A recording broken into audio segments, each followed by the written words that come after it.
ازيكم عاملين ايه؟ يا رب تكونوا بخير. النهارده بقى ان شاء الله هنعمل مع بعض زي ما انتم شايفين كده حلويات سهله جدا بالفراوله والبسكوت الساده.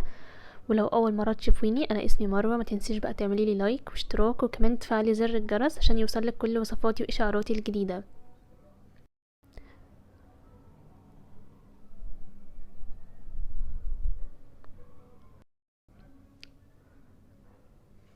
اول حاجه هبدا بالمكونات. عندي لتر من اللبن وبسكوت وكيس كريم شانتيه وفراوله وبيضايه وقطعه زبده صغيره و3 معالق من الدقيق ومعلقتين كبار من النشا وكوباية من السكر. اول حاجة هحط لتر من اللبن في حلة، وهضيف عليهم الكوباية من السكر والثلاث معالق كبار من الدقيق والمعلقتين كبار من النشا.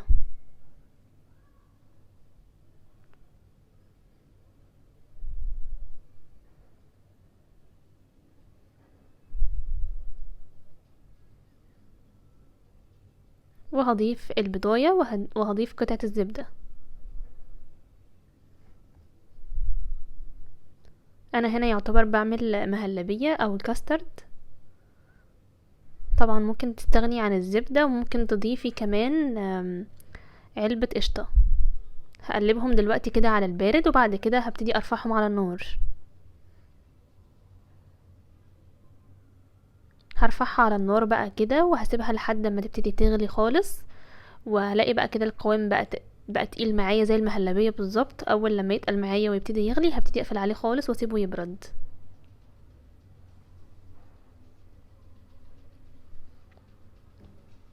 هفضل بقى اقلب فيها لحد ما تتقل كده. خلاص بدأت تغلى اهي وتقلت. دلوقتي بقى هحط البسكوت بتاعي في المطحنة. انا هزود معاه بندق بس البندق ده اختياري.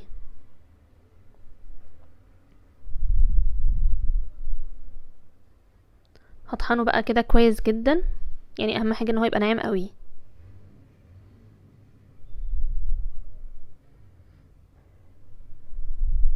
كده خلاص انا طحنته. هسيبه بقى دلوقتي كده على جنب. دلوقتي بقى المهلبية بتاعتي يعني بردت شوية.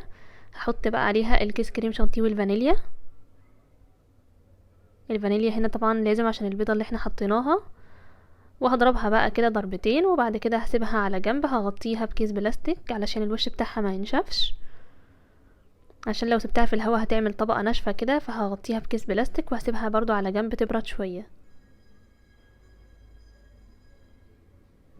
دلوقتي بقى هقطع الفراولة. هقطعها كده يعني هقطعها كده بالطول. هعملها شرايح، يعني اهم حاجة ان الشرايح كلها يعتبر تبقى قد بعض.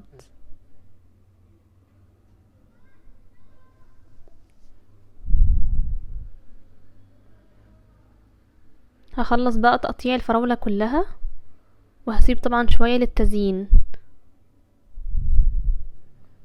دلوقتي بقى هجيب كيس حلواني عشان احط فيه المهلبية بتاعتي او الكاسترد عشان اعرف احطه كويس في الكوبايات او في الكاسات.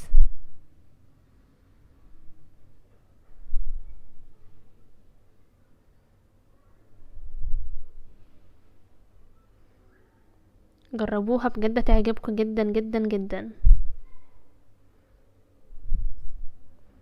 دلوقتي بقى انا حضرت الكاسات بتاعتي وهبتدي احط الطبقات. اول حاجة احط معلقتين من البسكوت في كل كوباية. مش هحط زبدة ولا اي حاجة خالص على البسكوت، يعني هو ده مش زي التشيز كيك.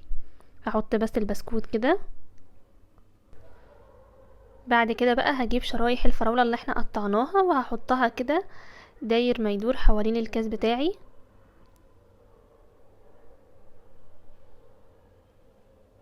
انا بعد ما خلصت الكمية كلها المفروض كنت احط الفراولة بالعكس، يعني السبعة بتاعة الفراولة دي المفروض تبقى فوق مش تحت عشان تعرف تقف كويس. دلوقتي بقى هضيف المهلبية او الكاسترد.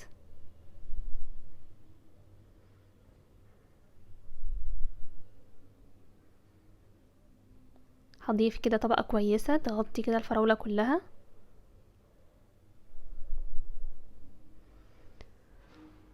مفروض تستني عليها ان هي تبرد خالص، بس انا هنا كنت مستعجلة عشان التصوير كانت لسه يعني سخنة شوية.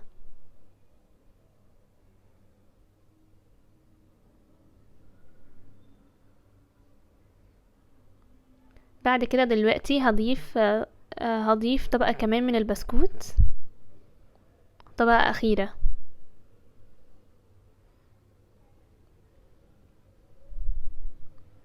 وبعد كده بقى هزينهم برضو بفراولة، ممكن تستبدلي الفراولة بالموز.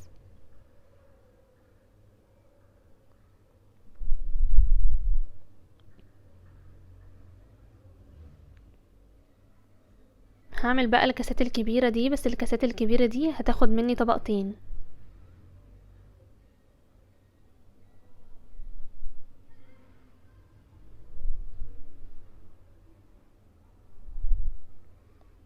بجد حلوة جدا وسهلة، ومكوناتها موجودة في كل بيت. جربيها بقى وقولي لي رأيك في الكومنتات.